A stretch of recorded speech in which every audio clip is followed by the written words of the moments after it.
Good morning, good afternoon, good evening. No matter where you are in the world, I'm definitely glad to be here with you. More importantly, I'm glad you're here with me. You are tuned into the Trust and Believe Nomad Cast. I'm your host, Damon Anderson. Please continue to like, subscribe, and follow. You can view the video version of this Nomad Cast on my YouTube channel at Retired Master Sergeant 20. You can listen to the audio version on Google Podcasts, Apple Podcasts, SoundCloud, Spreaker, Deezer, GeoSaving, Podcast Addict, and Podcast Chaser. You can follow me on social media on Instagram at big_MSG_retired. And also you can follow me on Facebook at Big MSG74. All right, so I'm definitely glad you guys are here with me on this Thursday. Today is Sneaker Stories and Turnaround Thursday, where we just wrap everything up for the week. Our Sneaker Stories today, we're talking about Charles Barkley's, the Nikes that came out in 1994. And I got a story with that way back in the day. So that'll be interesting, you know. And they re-retroed those shoes, so I have them. And I'll show you the ones that I had. It's not the same color scheme, but it's the same shoe nonetheless. So I'll tell that story, and then we'll wrap everything up as we do every week on Thursday.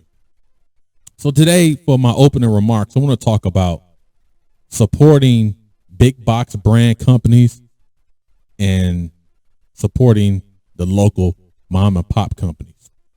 So me and my wife, April of this year, we decided we wanted to go ahead and transition from my current furniture setup that we bought in Okinawa, Japan, right? That's still in serviceable condition, no issues. But we just want to upgrade, you know. So we decided to go to a big box brand company. I'm not going to mention the name. So we went there on a Saturday, and the salesman was spot on, no issues. The service was great. We was probably in the store about 4 or 5 hours. I mean, going through the different type of beds, the dressers, the mattresses. It was like a therapeutic mattress. One of the top of the line was, right? I mean, everything was spot on, no issue. Nightstands, sitting benches. I mean, the whole nine, right? The whole freaking bedroom set. So when we reconciled everything, we was, you know, they were giving us the notice, hey, it's April now. You won't receive any of your furniture until August, you know, due to shipping and COVID. So we got it. I said, but you know what? This gives us plans now to set the conditions for getting rid of our current furniture. So by the time the new furniture is delivered, we can synchronize it. That way the timelines are not, you know, conflicting. One is in, one is out, one is in, you know, simple things to do. So we was getting ready to start coordinating. So this happened in April. So I would say around May, June, I would contact the furniture company via telephone, email, and they had like a status text number where you just, you know, text status, and they send you, you know, based on the phone number, they would send you the status. So I was noticing every time I would do this, the dates went from August, which was the original delivery date, to September. And then I would contact them again, maybe July, and then we'd go to September and October. So every time I was contacting them, the delivery dates kept pushed back. So I would go up there and to the store, conduct a face-to-face, and whatever they would say will always conflict with what I was getting on the status text. And I'm like, hold on, man. Something, the machine or whatever it is, you guys are not talking to each other. Let's figure out, when is this furniture going to, you know, be delivered? When is it going to arrive first and be delivered? Because we still got to do stuff on our end to ensure there's nothing conflicting in terms of moving old furniture out and new furniture in. Oh, Mr. Anderson, you know, we're going to make it happen. Lower customer, whole nine, whatever. So then fast forward to probably about 2-3 weeks ago. Now, I think it was last week. I called these cats again. I'm like, okay, I'm getting conflicted delivery dates. Then the date went to December pending January. So I consulted with my wife. I wanted to make sure I wasn't going crazy. And we was like, you know what? We came to the conclusion, let's forget it. Let's go ahead and cancel the full order with a full refund. Full refund, right? So I called them on a Monday and kept getting the run around. Oh, with the amount that you guys spend, they got to get approved. I don't care, man. I want my stuff. I want it canceled and I want full refund, right? So they was like, okay, everything's canceled. You should get it soon. All right. I called the day after. Same thing. Get this person. I get hung up on. Just kept going back and forth. So finally last week, I contacted a guy. No, the store had called me. The store manager had called and, Mr. Anderson, is it a way we can still make this work? I'm sorry that the delivery dates are all messed up. What if we just take off, subtract the nightstand price, the 2 nightstand price, and then you just get everything, because we can make it happen now. We can get in the warehouse. I'm like, hold on. First of all, I barely get into communication with you guys. You guys hung up the phone on me. I'm getting a freaking runaround. Now all of a sudden, I want to cancel my order, and all of a sudden you want to start working magic. No, I want my freaking money. Cancel this freaking order, and I want my freaking money. Like time now. I want my money like yesterday, right? So then she's like, well, I got to talk to corporate. I don't care who needs to approve it. You can elevate it to the next echelon. I don't care. I want my freaking money because my patience is growing thin and I'm getting intolerant to a lot of this stuff. I only can tolerate so much, right? Because it's not like we just went and bought a vase. I mean, we spent some nice change on this stuff. So then they said, well, corporate's going to call tomorrow. Okay, so what? I don't care. No one called me. So I said, I'm going to call them. So I call, I don't know if it was like the corporate office or the regional office, whatever. So I talked to a gentleman. I could barely hear what he was saying because he had a bad connection. So he was like, I'm going to transfer you to the cancellation department. I'm like, okay, thank you. So I talked to a lady, and she was the only person that I could tell she didn't have a dog in the fight in terms of refunds. And Ashley, she was like, okay, please describe to me what happened. Because she read all the notes from the previous calls. So I told her everything from A to Z. I said, my patience is very low, and I request cancellation on this order and a full refund. So I could hear her typing. She was like, I'm not ignoring you. I'm just typing up the notes, making sure everything is good. And she said, I already know the answer to this, but I have to ask you, are you willing to, in the event of, if we get certain items in, will you want it now? I said, no, ma'am. I said, it's no indictment on you. So if my tone is accelerated, please forgive me. And she said, no, I definitely understand it. And if I was in your situation, I would be upset too. I mean, we talking about furniture. I mean, because me and my wife, we both in the service, we getting older. Backs hurt, legs hurt. We're trying to have, comfort. And to have these cats have this furniture, it won't get delivered. Then all of a sudden we cancel the order, and all of a sudden the furniture's like, here. Come on, man. You don't do customers like that. Again, we ain't going there to buy a vase. I mean, we spent some cheese. Anyway, so the lady, she went through the whole thing, and she was like, okay, I got everything wrapped up. She said, you'll get your refund. Look for it, 7 to 10 days. So I'm like, okay. So then the next thing it was last week, because this story goes on 2 or 3 weeks prior. Everything was refunded, no issue. But the point I'm trying to make is you put so much trust in these big box brands, big box brands, right? Getting a little tongue tied. And I think moving forward, when we decide we want to upgrade, we'll just go with a local mom and pops, establish their rapport, establish their relationship. These are the concerns we had from previous big box brand furniture companies. This is what we're looking for, right?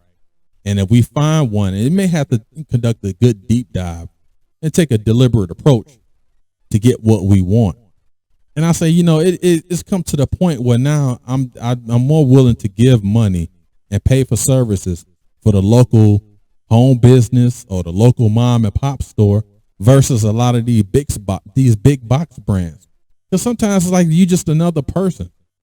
I'm the type of person, I want, just like anybody else, want to establish something with people, a relationship, So if something goes wrong, I can call Harold or I can call Miss Cheryl or whoever works there. So again, just I'm a favor of, again, support your local business, support your mom and pop stores, man. They are the lifeline. All right. So I know I went on, that was like almost 11 minutes on my opening remarks. So we'll go ahead and transition into sneaker stories. And then we'll wrap everything up. Man, it's the end of the week. I'm getting all messed up. We'll go ahead and transition to sneaker stories. Turn around Thursday. We'll wrap everything up. I'll set the conditions for next week, and we'll get it rocking. Stay tuned, y'all. Sneaker stories. All right, welcome everybody. We are back. We are back to the Trust and Believe Nomad Cast, and we're talking about sneaker stories. Right, I prefaced it earlier. So these sneakers, the Charles Barkley Nikes, I'm gonna show you in a minute.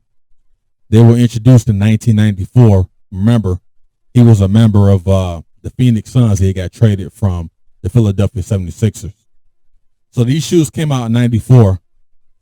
We'll go ahead and pull them up right now. Nike re-released these as they're doing all their retros. The Charles Barkleys. Now remember the colorway back then, it was black and they had white and purple. You know, it was consistent with the Phoenix Suns uniform at the time because remember, he was a member of the Suns. That actually led them to the finals in 93 where they lost to MJ and the Bulls. Barkley always had some good shoes in the 90s. And that was consistent with Nike was really making some good shoes back then. Deion Sanders had a shoe. Barry Sanders had a shoe. Bo Jackson had his shoes. Of course, Mike and all these guys. David Robinson. I mean, the list goes on and on. So this was the peak of like Nike basketball. So if you follow basketball, Nike basketball, all brands really, like back in the late 80s, the shoes were a little heavier, but they was classic. And then the early 90s, mid 90s, probably some of the best basketball shoes that ever came out. And I was always a basketball type shoe fan. You know, I like my Air Maxes and all that, but it's some about a basketball sneaker and they were heavy.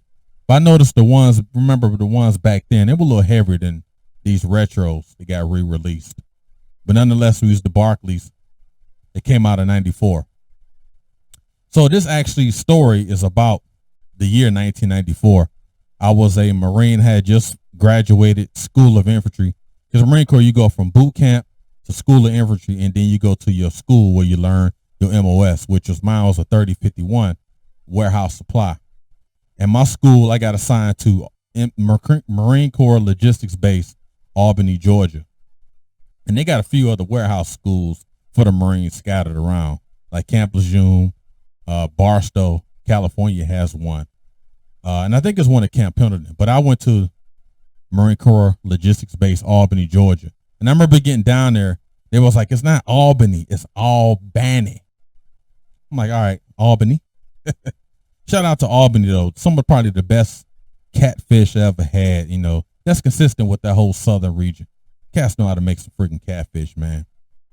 But anyway, 94, summertime. And if you look at the news articles from 94 in Albany, Georgia, there was a massive flood that went through the city. So they tasked the Marines that was on the base, permanent party, the ones that were stationed there, and also the ones that was with schools company, which was us, to help out, you know, assist with the cleanup efforts and the relief efforts, because it was pretty bad.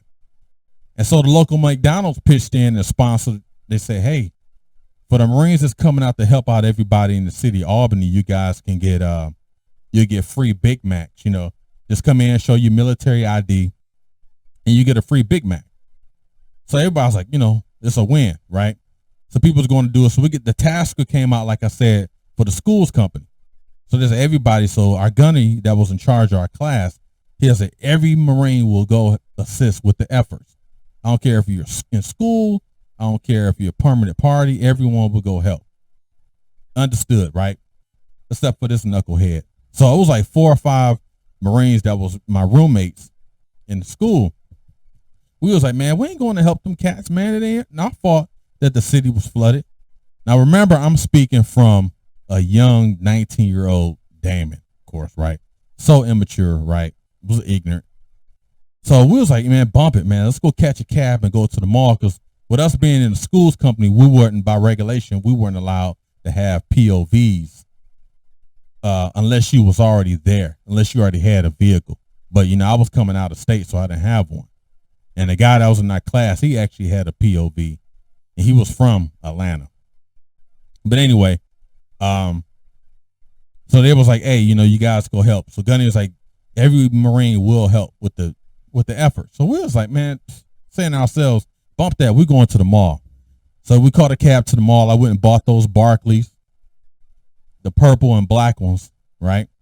I went and got them. Got a Phoenix Sun shirt and some black jeans, some Levi's to go with it. I thought I was fresh for 94. That was the thing, right? And I bought those. We went to McDonald's on the way back. We was like, hey, we help with the efforts. This is our ID card. You know, we get Big Macs and all that. So we just stacking up Big Macs. We ain't helped with nothing.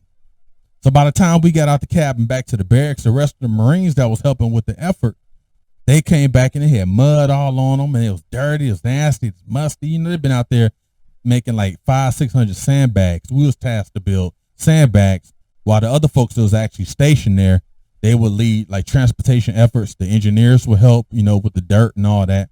But we was just tasked to build sandbags. So we was like, man, we ain't doing that. So we seen these cats come in and they was like, hey, man, Gunny found out that y'all not coming out to help, man. And they're supposed to have a formation tonight. I'm like, man, bump that. It's a freaking Saturday.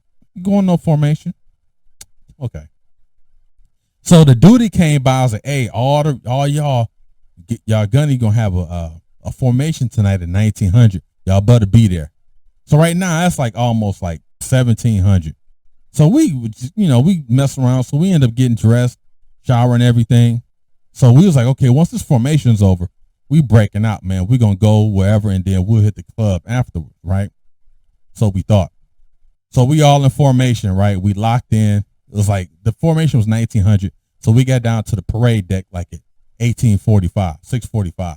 And right in front of the parade deck, it was like a ditch full of mud and that Georgia red clay. If you ever been to Georgia, that red clay. And it was like a ditch full of water, like little nasty water from the rain. And Gunny came out, looked at the manifest, called everybody's name from A to Z. Once he got accountability, he threw that clipboard down. Pow! He's like, I told y'all, MFs, don't be playing with me. I mean, he was just going off. And he had a right to, because he had said, hey, I want you guys to go help. You will help. Even though we had official tasking, he was like, you will help. You will show the local community what the Marines are all about. Stand together, you know, all that stuff, right? And he's like, if you help with the relief efforts, if you help build sandbags or whatever you were tasked to do, step forward. So I'm like, shoot, man, I ain't helped nothing. I helped myself to go to the mall and get them Barkleys, and I helped myself to go to get them free Big Macs. So I stepped forward anyway. So it was like 5 or 6 of us. And then he was like, no, y'all in the back, because we was in the back of the formation. Go ahead, fall out. Go to the back of the formation. So he released everybody else except for us. He marched us around all that parade deck and all that mud. We had to jump in that mud, and we had to, back then, man, everybody could be a tough guy. This was back 1990s Marine Corps. And remember, I said in previous videos, our gunnery sergeants, our master guns, them dudes was like at the end of Vietnam, and some of them dudes were actually in Vietnam. So when them dudes said something, you freaking did it. It wasn't no negotiation or nothing. We got in that mud. You had to do push-ups. We had to do freaking frog kicks. We had to do freaking, what you call those things? Flutter kicks, mountain climbers. I mountain climbed so much, I probably built another mountain in freaking Georgia. And all that freaking clay and all that mud got on my Barkleys. I mean, these suckers were soaked, man. It was just red, brown. It was just, these suckers were disgusting. Those shoes cannot be rehabilitated, and I ain't even try to. So fast forward, we're trying to figure out, how did Gunny find out that we didn't freaking go out and help? And come to find out, it was a dude in that class that nobody really liked. He had seen Gunny earlier that day and was like, Gunny, you know, these guys, you know, are not going out helping out, right? So I'm like, okay, what was you doing at the PX thing? You telling on us. Talking about he was going to get some supplies, whatever. So fast forward, you know, we had a little tension and all that because nobody liked them, right? So things happen. So fast forward, it was time to graduate. And so it was a guy in our class. He was from Atlanta. He said, "Hey man," he said, "I'll take some of y'all to the airport because I know most of y'all gonna fly out of Hatfield because Albany and Atlanta wasn't that far away." He was like, "We got to be out of class. Graduation is at 11, and we had our rooms cleaned and be out of our rooms by noon, and then we're gone." So we had all made the plans, like 3 or 4 of us. We had our bags already staged. We put them on the truck and everything. Did graduation, all that.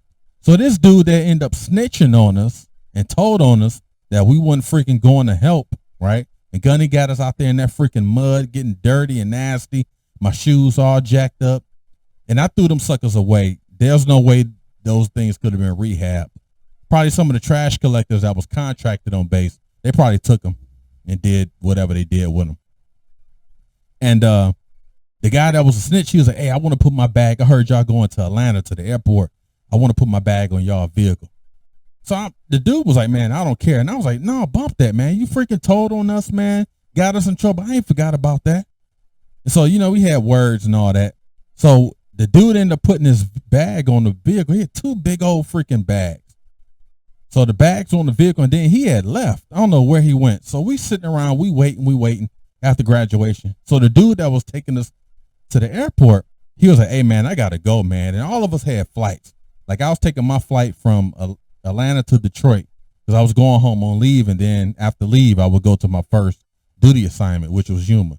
And some of these guys were going overseas. They was going to get stationed at Camp Lejeune. They was going all over the place. So everybody saying their last goodbyes or whatever. We probably won't see each other again. And we just trying to get to the airport. So his 2 big old freaking bags are on the vehicle. So the dude that was taking us, he was like, "Man, I'm about to roll out." So we was like, "Bet, let's just roll." Got in the vehicle, so we rolling, leaving freaking the base in Albany, roll to Atlanta. Now we got this dude's bags on the vehicle. This dude ain't even in the vehicle. I don't know where he was at, and we ain't wait on him. And he snitched on us, so it probably was karma.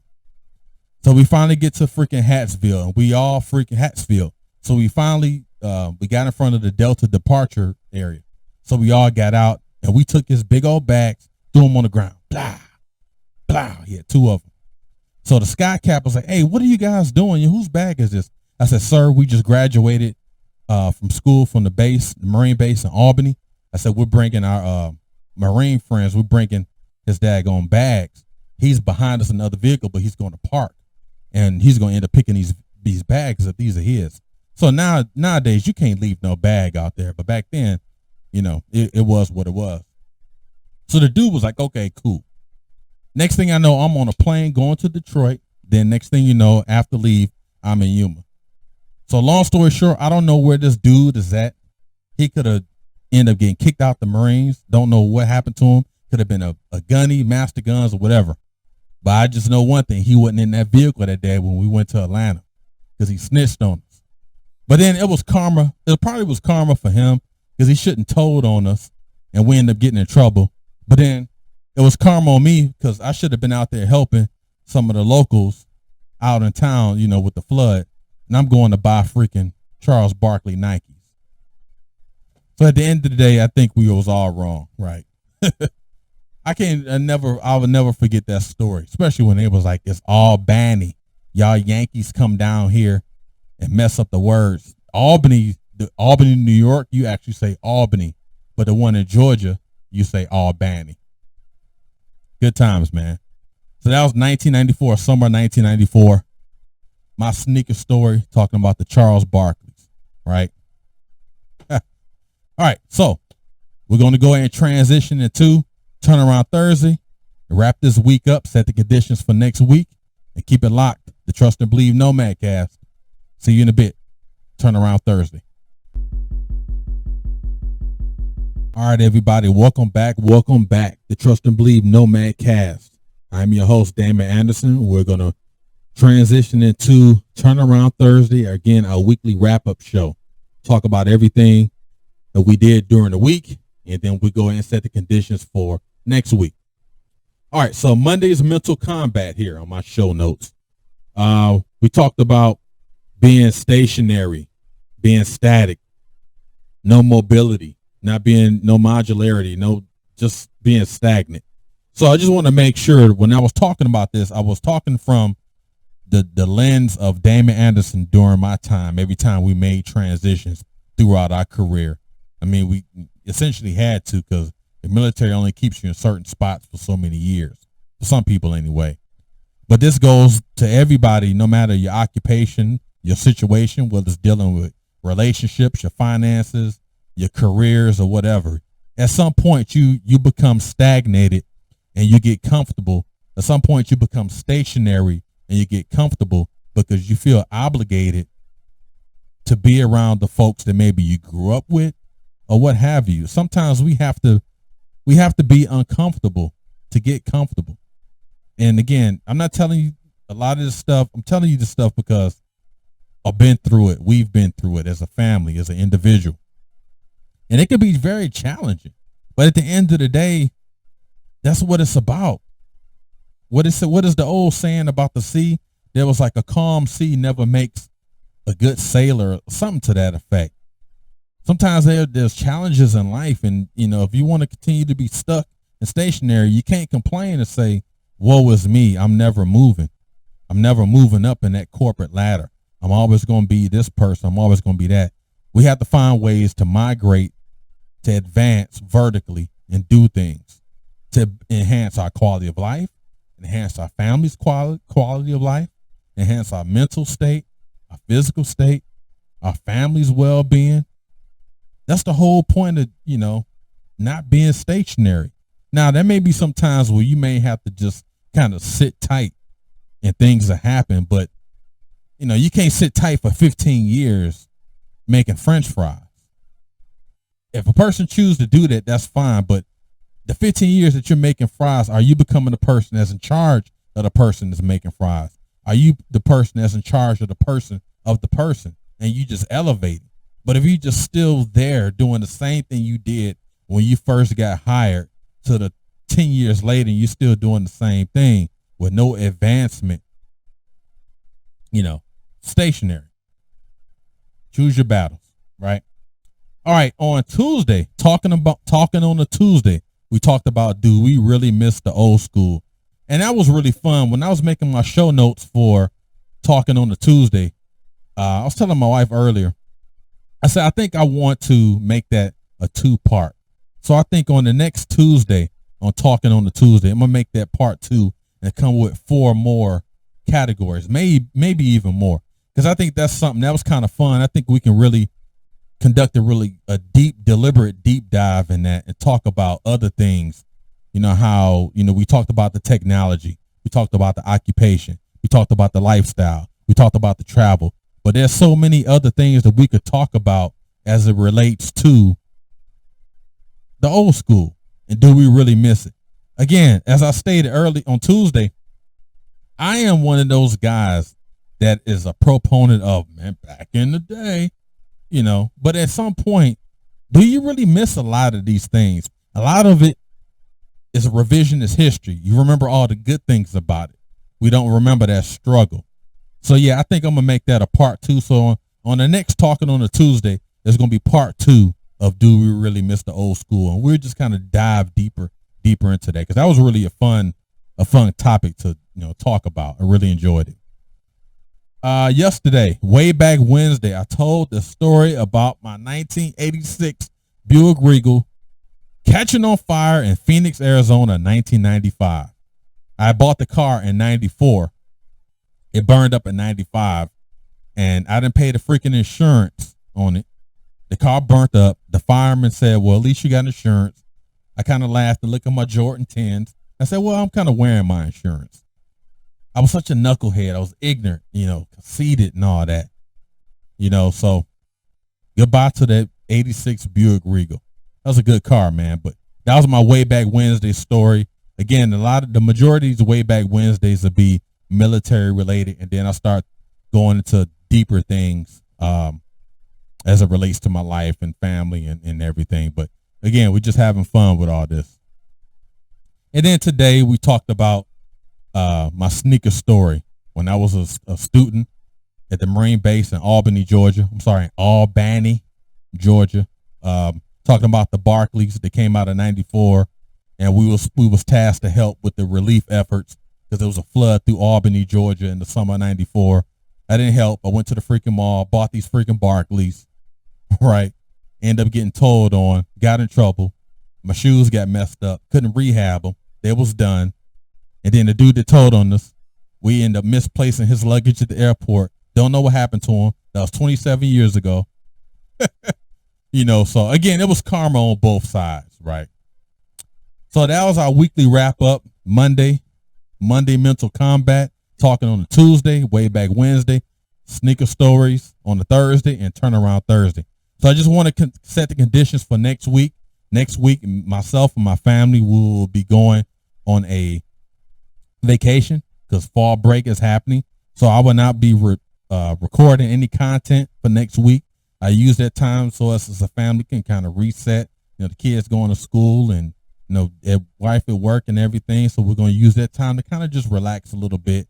And then I'll take some time, to come up with some show notes and some little creative ideas to try to enhance this production. I think everything is going good now, but in order to be great, you got to continue to build the good blocks, and then the good blocks become great blocks, right? So it's all about setting that foundation, man. I'm having fun with this. Like I said, this is my therapy. This is great for me. It's able to get some of these stories I have, get the stories out of my system and talk about it. And the biggest thing is so people can kind of watch the videos on YouTube or either listen via the audio sites and just have that, oh man, I remember that moment. Oh man, I did the same thing. Oh man, that's pretty interesting. And I've always been fascinated like with storytellers, and I grew up listening to the radio and hearing these guys talking. It's just something about someone telling a story on the microphone. I always found that fascinating, right? So again, just continue to like, subscribe, and follow. Again, for the YouTube channel, it's Retired Master Sergeant 20. For the audio version, catch me on Spotify, Apple, Google Podcasts, GeoSaving, Podchaser, Podcast Addict, Spreaker. And we getting it done, man. The downloads are increasing. The likes are increasing. The views are increasing. Likes and subscriptions, follows, all that. Instagram, big_MSG_retired. Facebook, big MSG74. So appreciate everything. Just remember, next week there will be no new content. However, you have 12 episodes to chew on, to listen to see. Tell your family, tell your friends, tell your coworkers, even if you don't like them. Tell the coworkers about the Trust and Believe Nomad Cast. This is great. I'm having fun with this. I love the energy. I'm getting the comments. People are commenting. They like it. And this is fun. I finally found my retirement passion. And this is great. This has allowed me to be able to use my time wisely.